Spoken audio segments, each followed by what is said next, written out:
All right, remember to make to make urine, you need 4 major steps. We've only discussed the first step in detail, and that is filtration. Remember that step was non-selective aside from size of whatever it is you were filtering. Otherwise, we ended up filtering a bunch of great stuff like nutrients and ions.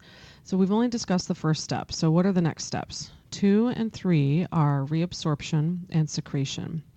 Reabsorption ultimately is making sure that important things like nutrients get back into the blood. Secretion is when you remove additional wastes from the blood that you didn't take out to begin with in the first step, filtration. And finally, you do water conservation, in which you make sure that you don't get too dehydrated. So in this particular lecture, I'm going to talk about steps 2 and 3, reabsorption and secretion. Most reabsorption takes place in the PCT, which remember is the proximal convoluted tubule located near the glomerulus, and it's a twisty tube. Why have all those convolutions? Why all those twists? Well, it allows for more surface area to do more reabsorption. So about 65% of the filtrate will be reabsorbed right there in the PCT. We will reabsorb glucose and sodium and potassium and a variety of other ions to ensure that we don't lose those precious nutrients from the body. All along the way on the PCT, you would find a lot of mitochondria because a lot of the reabsorption requires active transport pumps. You would also find microvilli, just like you do in your digestive tract, to increase surface area to allow us to reabsorb as much as possible. In other words, if you were to pee on a stick and do urinalysis of your urine, you should not be releasing very many nutrients. You shouldn't urine, thanks to your PCT. It's all about lots of surface area and lots of active transport pumping to ensure that all of those precious materials like glucose and other nutrients will be put back into the blood. There's 2 ways we do reabsorption, transcellular and paracellular.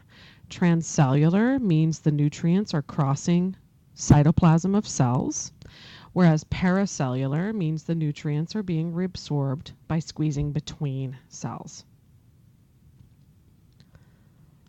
Here's an artist illustration of those 2 types of reabsorption.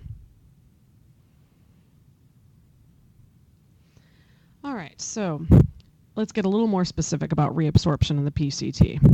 In order to reabsorb nutrients such as glucose and other sugars and amino acid, we're going to use active transport. Why active transport? Remember, active transport is when you have to use ATP in order to pump something from low to high. Think about that glucose and those amino acids at the glomerulus when they filtered out. They would have left the blood from high concentration to low until they reached equilibrium. So now these substances are at equilibrium. So if we want to get them back into the blood, we're going to have to force them or push them or pump them using ATP because they're already at equilibrium, and on their own they're not going to move back into the blood because molecules don't move from low to high on their own. Also in the PCT, we will reabsorb some water by osmosis. So as we pump things like glucose and amino acids back into our blood, water will naturally follow those substances passively. Water always goes towards wherever there are more solutes. So when we pump solutes like glucose and amino acids, water will automatically follow those solutes.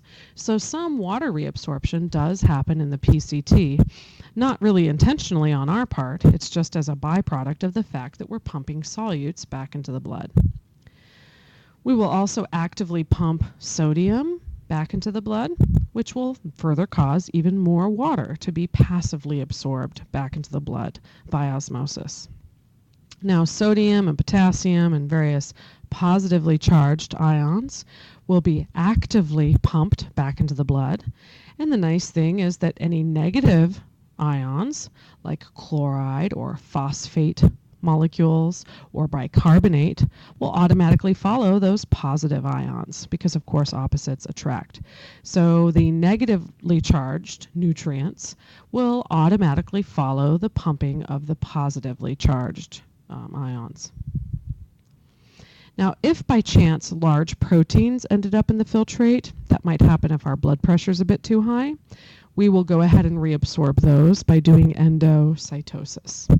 If you don't remember what endocytosis is, or if you don't remember the various types of cell transport, please go back and look those up. You need to know what I mean when I say active transport, passive transport, osmosis, endocytosis. Those are important basic biology concepts. So go back and look at those notes from previous bio classes if you need to. All right, remember that all around the PCT, as well as the loop of Henle and the DCT, are peritubular capillaries. They are blood vessels that will receive all of those important reabsorbed nutrients. So as we pump glucose back into our blood, and as we pump positive ions back into our blood, and as negative ions return passively back into our blood, and as water returns passively back into our blood, all of that's going to be happening at peritubular capillaries. So all of those reabsorbed nutrients and water will return back to our blood by entering the peritubular capillaries. All right, so that's it for the PCT. When you hear PCT, I want you to think reabsorption. So next we go through the nephron loop. At this point, our filtrate is more and more like urine. We have removed important stuff like glucose and ions. And the job of the loop of Henle, or nephron loop, is really about water conservation. So through a variety of mechanisms, we reabsorb water through the loop of Henle back into our blood. There's also some secretion that happens in the nephron loop. By secretion, I mean getting rid of wastes that didn't filter to begin with. So if we missed something at the glomerulus when we were doing filtration, anything that's still in our blood that still needs to be gotten rid of can be secreted. And that'll happen either in the loop of Henle or in the DCT. And that step is called secretion.